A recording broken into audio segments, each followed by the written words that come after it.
जय श्री कृष्णा दोस्तों, आपका स्वागत है। साल 2023 में सावन के महीने में 18 जुलाई 2023 से अधिक मास लग रहा है।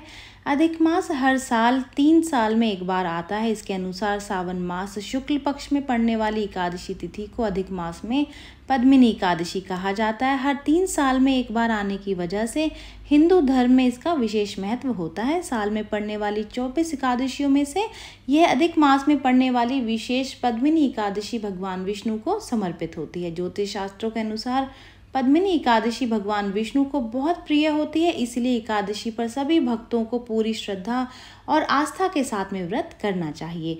पद्मिनी एकादशी को पुरुषोत्तम एकादशी के नाम से भी जाना जाता है। इस व्रत को करने से व्यक्ति को सुख, समृद्धि, धन, वैभव प्राप्त होता है। ज्योतिष शास्त्रों के अनुसार वैसे तो हर साल 24 एकादशियां पड़ती हैं, लेकिन अधिक मास में 2 एकादशियों की संख्या बढ़ जाती है, इसलिए यह 26 एकादशियां हो जाती हैं। इस साल आने वाली पद्मिनी एकादशी का जो भी व्यक्ति व्रत करेगा उससे भगवान विष्णु प्रसन्न होंगे और मनवांछित फल प्राप्त करेंगे। तो आइए जानते हैं कि साल 2023 में किस तिथि को होगा पद्मिनी एकादशी का व्रत। पद्मिनी एकादशी की व्रत कथा क्या है, पद्मिनी एकादशी शुभ मुहूर्त और पारण का समय, पद्मिनी एकादशी व्रत विधि और व्रत का महत्व क्या है। साथ ही आपको जानने को मिलेगी पद्मिनी एकादशी की व्रत कथा, इस दिन क्या करना चाहिए क्या नहीं, और इसके साथ ही आप जानेंगे एक महत्वपूर्ण बात, वो 10 उपाय जो कि आप पद्मिनी एकादशी के दिन कर सकते हैं। अगर आप इनमें से कोई भी एक उपाय करेंगे तो आपका घर सुख, समृद्धि और वैभव से भरा रहेगा। तो चलिए वीडियो में आगे बढ़ते हैं और जान लेते हैं कि पद्मिनी एकादशी की तिथि और समय क्या है।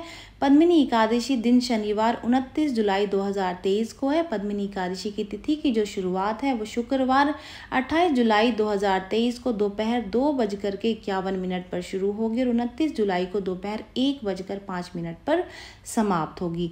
पद्मिनी एकादशी का शुभ मुहूर्त और व्रत का पारण समय इस प्रकार है। पद्मिनी एकादशी के दिन 29 जुलाई को सुबह 4 बजे से लेकर के इसके बाद से दोपहर के 11 बजे तक आप पूजा कर सकते हैं।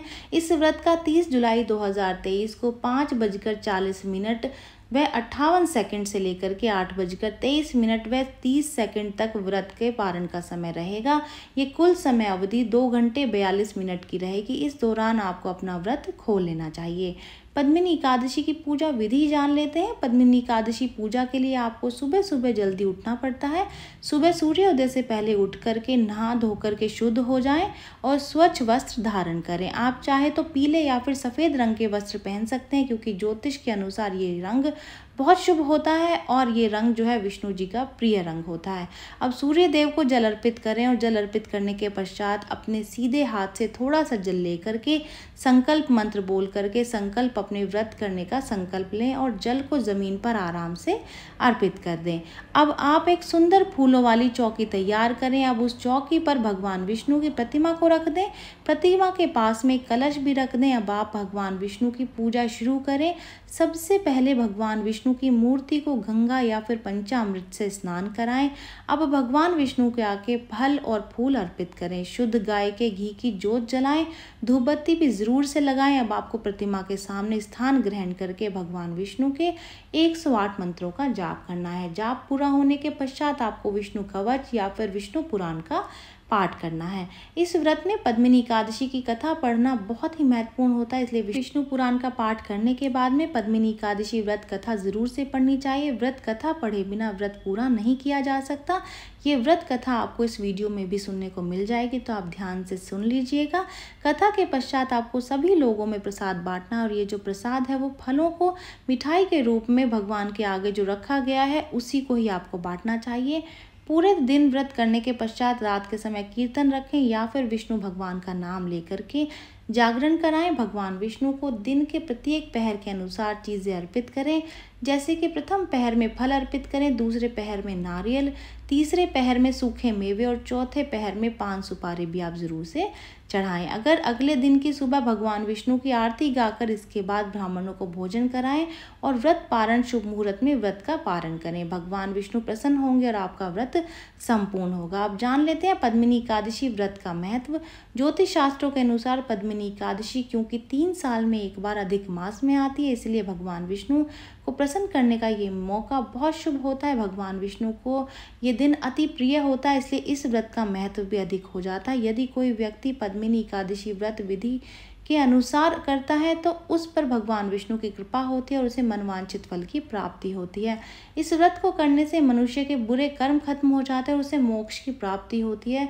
पद्मिनी एकादशी का व्रत करने से मनुष्य को यश, कीर्ति, धन, विद्या, सफलता और दिमाग प्राप्त होता है। ज्योतिष शास्त्रों के अनुसार भगवान विष्णु के प्रत्येक भक्त को ये व्रत अवश्य ही करना चाहिए। यदि संभव हो तो पद्मिनी एकादशी व्रत के दिन आपको गंगा नदी के घाट पर दीप भी अवश्य जलाना चाहिए। आइए अब जान लेते हैं कि पद्मिनी एकादशी पर क्या करें और क्या नहीं। पद्मिनी एकादशी व्रत पर शाम के समय आपको तुलसी के आगे एक घी का दीपक जरूर से जलाना चाहिए और भगवान विष्णु के मंत्रों का जाप जरूर से करना चाहिए। तुलसी भगवान विष्णु की प्रिय मानी जाती है, इसलिए इसका लाभ भी जरूर से मिलता है। पद्मिनी एकादशी के दिन आपको दान भी करना चाहिए। व्रत रखने के पश्चात गरीब लोगों को भोजन कराएं और उनका पसंदीदा भोजन पूछ करके उन्हें खिलाएं। साथ ही आप वस्त्र भी दान कर सकते हैं। दान आप अपनी क्षमता के अनुसार ही करें। इस दिन आपको तुलसी डाल करके खीर बनानी चाहिए और भगवान विष्णु को इसका भोग लगाना चाहिए। तुलसी वाली खीर से भगवान विष्णु आपके जीवन में सुख समृद्धि लाते हैं। पद्मिनी एकादशी के दिन आपको पीपल के वृक्ष की पूजा भी जरूर से करनी चाहिए। पीपल के वृक्ष में भगवान विष्णु का वास माना जाता है, इसलिए इस दिन इस पेड़ की पूजा करने से आपको विशेष फल प्राप्त होते हैं। पद्मिनी एकादशी के अगले दिन ब्राह्मणों को भोजन जरूर से कराएं। इसके पश्चात ही आप अपना व्रत खोलें। इससे पहले ब्राह्मणों को भोजन कराएं। आपको ध्यान रखना है कि आप 5 या फिर 7 ब्राह्मणों को भोजन इस व्रत में करा सकते हैं। अब जान लेते हैं कि क्या नहीं करना है इस दिन। पद्मिनी एकादशी के दिन किसी भी प्रकार का मांस, मदिरा या फिर तामसिक भोजन जैसे कि लहसुन, प्याज, लाल मिर्च, तेज मसाले, इनका प्रयोग नहीं करना है। इस व्रत में किसी भी प्रकार का अन्न ग्रहण ना करें और ना ही जल पिएं। लेकिन यदि आप निर्जला व्रत नहीं रख सकते तो जल ग्रहण कर सकते हैं और एक समय फलाहार भी कर सकते हैं। किसी के लिए गलत विचार या फिर गलत भावना अपने मन में ना रखें। सबके लिए दया अपने मन में रखें। अपने विचारों को शुद्ध रखें और अपने व्रत पर पूरा ध्यान दें। अपने मन को इधर उधर भटकने ना दें। इस दिन या इससे पहले वाले दिन ब्रह्मचर्य को ना तोड़ें। ब्रह्मचर्य का पालन करना इस व्रत के पहले वाले दिन से ही ज़रूरी होता है, इसलिए अगर आप व्रत कर रहे हैं तो इन बातों का ध्यान आप ज़रूर से रखें। काम, क्रोध, लोभ, मोह, अहंकार अपने अंदर ना रखें। व्रत करते समय इन सभी को त्याग दें। कोई कुछ भी कहे उसके लिए भी अपने मन में कुछ भी ना रखें। अपना मन और दिमाग दोनों ही चीज़ों को शांत रखें। पद्मिनी एकादशी व्रत कथा जानना भी बेहद ज़रूरी है, क्योंकि इसको सुने बिना व्रत संपूर्ण नहीं माना जाता। हिंदू मान्यताओं के अनुसार पद्मिनी एकादशी व्रत का महत्व और कथा भगवान श्री कृष्ण ने अर्जुन को सुनाई थी। इस कथा के अनुसार त्रेता युग में एक राजा कृतवीर्य हुआ करते थे। राजा कृतवीर्य बहुत महान और पराक्रमी थे, लेकिन उनको विवाह के काफ़ी वर्षों बाद भी कोई संतान प्राप्त नहीं हुई थी। राजा कृतवीर्य ने संतान प्राप्ति के लिए बहुत अधिक विवाह किए, परंतु इसका भी उन्हें कोई फायदा नहीं हुआ। राजा का राज्य बहुत विशाल था, इसलिए राजा इस चिंता में डूबे रहते थे कि उनके बाद में उनके राज्य को कौन देखेगा, राज्य की प्रजा का कौन देखभाल करेगा। इसी चिंता में राजा ने अनेक बार दान, हवन, पूजा ये सब कुछ कराया, लेकिन इसका भी कोई फायदा नहीं हुआ। अब राजा कृतवीर्य अपना सब कुछ मंत्रियों के भरोसे छोड़ करके अपनी सबसे प्रिय रानी पद्मिनी के साथ में कठोर तपस्या पर चल दिए। बहुत अधिक वर्षों तक तपस्या करने के पश्चात भी उनको कोई फल प्राप्त नहीं हुआ। सौभाग्य से एक दिन रानी पद्मिनी की मुलाकात सती अनुसुईया से हुई। तब रानी पद्मिनी ने उन्हें अपनी सारी व्यथा सुनाई। अब सती अनुसुईया ने रानी पद्मिनी को अधिक मास में पड़ने वाले व्रत के बारे में बताया। सती अनुसुईया द्वारा बताई गई विधि के अनुसार रानी पद्मिनी ने ये व्रत को किया। उनके व्रत को पूर्ण होते ही भगवान विष्णु उनके सामने प्रकट हुए और उनसे उनकी इच्छा पूछी। अब रानी पद्मिनी ने कहा कि उन्हें एक सर्वगुण संपन्न पुत्र चाहिए। उन्होंने कहा कि प्रभु, मुझे ऐसा पुत्र दीजिए जो रूप, बल और गुणों में सबसे आगे हो, उसे सभी लोकों में भगवान को छोड़ करके कोई भी हरा ना सके। भगवान विष्णु ने उनकी इच्छा पूरी की और उनको वैसा ही पुत्र प्राप्त हुआ जिसका नाम कृतवीर्य अर्जुन रखा गया। तो ये कथा इसी प्रकार है। इस कथा को ज़रूर से सुनना चाहिए। जो भी लोग पद्मिनी एकादशी का व्रत करते हैं उनको व्रत के समय इस कथा को ज़रूर से सुनना चाहिए, क्योंकि कथा के बिना व्रत संपूर्ण नहीं माना जाता है। अब जान लेते हैं। पद्मिनी एकादशी के दिन भगवान विष्णु को प्रसन्न करने के लिए 10 उपाय कौन से हैं जिनको ज़रूर से कर लेना चाहिए। पद्मिनी एकादशी जगत के पालनहार भगवान विष्णु जी को बेहद प्रिय है और शास्त्रों में कहा भी गया है कि जो व्यक्ति पद्मिनी एकादशी का व्रत सच्चे मन से करता है उसे विष्णु लोक की प्राप्ति होती है। तो चलिए सबसे पहला उपाय जान लेते हैं जो कि आप इस दिन कर सकते हैं। पद्मिनी एकादशी पर शाम के समय तुलसी के आगे घी का दीपक जला करके ओम नमो भगवते वासुदेवाय नमः मंत्र का जाप करते हुए आप तुलसी की 11 बार परिक्रमा करें। ऐसा करने से भगवान विष्णु और माता लक्ष्मी का आपको आशीर्वाद प्राप्त होगा। दूसरा उपाय, यदि आपका पैसा कहीं फंसा हुआ है तो पद्मिनी एकादशी के दिन भगवान विष्णु के आगे घी का दीपक जला करके पूर्व दिशा की ओर मुख करके गीता के 11वें अध्याय का पाठ करें। तीसरा उपाय, सेहत से जुड़ी परेशानियों को दूर करने के लिए ऋतुफल को जगत के पालनहार को अर्पित करना चाहिए। ऐसा करने से आपकी जो ये समस्या है, जो सेहत से जुड़ी हुई परेशानी है, वो दूर हो जाएगी। चौथा उपाय, पद्मिनी एकादशी के दिन भगवान विष्णु और माता लक्ष्मी को सौंफ अर्पित करें।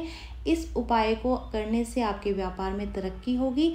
पांचवा उपाय, पद्मिनी एकादशी के दिन गरीब और असहाय लोगों को भोजन कराना चाहिए, साथ ही उन्हें दान दक्षिणा भी जरूर से देनी चाहिए।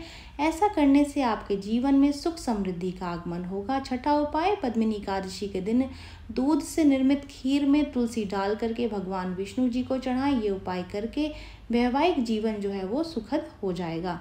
सातवां उपाय इस प्रकार है, पद्मिनी एकादशी के दिन भगवान विष्णु जी के समक्ष 9 मुखी दीपक के साथ एक अखंड ज्योति जलाने से नौकरी में आ रही तमाम तरीके की दिक्कतें दूर हो जाती हैं। आठवां उपाय इस प्रकार है, धन की दिक्कत को दूर करने के लिए अधिक मास में पड़ने वाली पद्मिनी एकादशी के दिन विष्णु जी का केसर घुले हुए दूध से अभिषेक करना चाहिए। नौवां उपाय, एकादशी के दिन ब्राह्मणों को दान दक्षिणा देने से मनोकामना पूर्ण होती है, इसलिए पद्मिनी एकादशी के दिन अपनी इच्छा पूर्ति के लिए ब्राह्मणों को दान दक्षिणा जरूर से दें।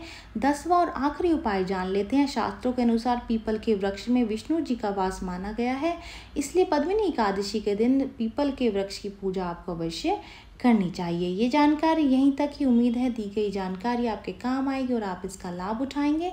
जो लोग वीडियो देख रहे हैं वीडियो को लाइक कर दीजिए, चैनल को सब्सक्राइब कर दें, नोटिफिकेशन बेल को दबाना बिल्कुल भी ना भूलें, क्योंकि यहाँ पर इस तरीके की महत्वपूर्ण जानकारियाँ मिलती रहती हैं। तो चलिए मिलते हैं नई वीडियो में नई जानकारी के साथ। जय श्रीमन नारायण दोस्तों, जय श्री कृष्ण।